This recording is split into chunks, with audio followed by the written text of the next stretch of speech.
all they streamed, in itself an act of defiance. Police initially hadn't wanted them near Parliament. An impenetrable steel and human barrier protected Downing Street. But as the organisers had promised, the march passed by peacefully.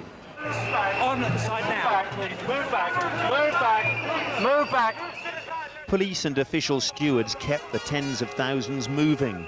Their objective, Trafalgar Square, where police protected another no-go area. By Admiralty Arch, their solid line, reinforced by sturdy gates, sealed off the Mall. Here, on the long drive to the Queen's official residence and the President's temporary home, the colours of the day were red, white, blue and yellow. The world's most powerful man swept by. Between them, his travels and the progress of the marchers had shut down much of the capital. George Bush said he wanted to see protesters, but could he have known how many were gathering just one street away, or how long their day of protest had been? First light, they'd scaled Admiralty Arch and had to be coaxed down by police climbers. Basically, we're just trying to say that it's more than just a demo. We really want to stop Bush coming here. We're really angry. Tony Blair is a disgrace. George Bush is a disgrace. Placards soon to be waved in their thousands are loaded onto the marchers' bus, handed out in Mallet Street, where finally the protest gets underway. Their numbers swelled by those joining at many points on the route. They marched on the symbolic focus of protest, Parliament. It was certainly one of the biggest London protests in recent years, though there's controversy over how many there were. The organisers say 150,000, the police say nearer 60. Older supporters preferring not to walk applauded those who did. I'm more than proud of the youth of Britain today to see them all here. Incredible. The climax, as they squeezed into the square celebrated for victory in war, was an insult delivered in the name of peace.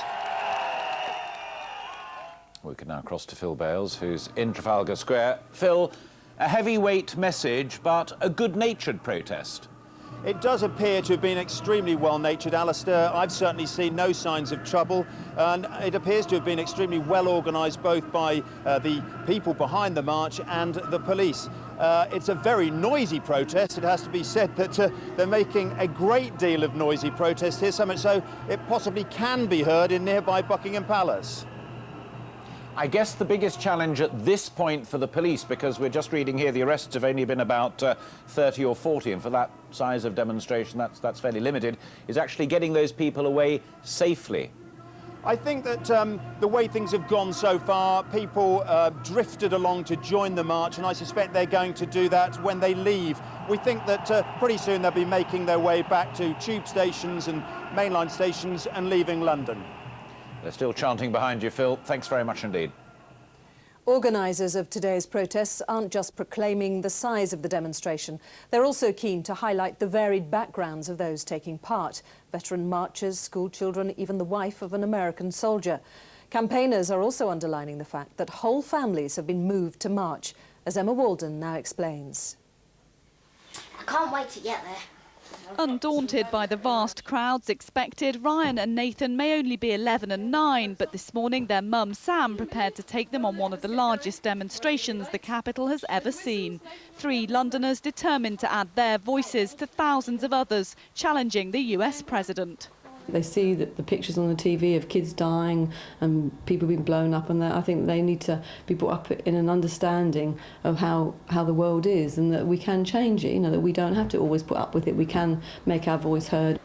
And these school children from Walthamstow weren't the only youngsters marching through the capital streets. Many had skipped lessons to join the campaigners.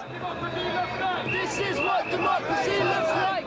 Sasha Townsley is just 13 years old. He used false pretenses to go to war and repeatedly lied to the American people, as Blair did to the British, saying that it was for the good of the people, when it wasn't. It was just about the oil. And you think it's important for your generation to speak out about that? Yes, I think it is. Many here today attended the huge anti-war protest in February, but some were a little more unexpected. American Jerry Sheese is married to a US soldier currently posted in Iraq.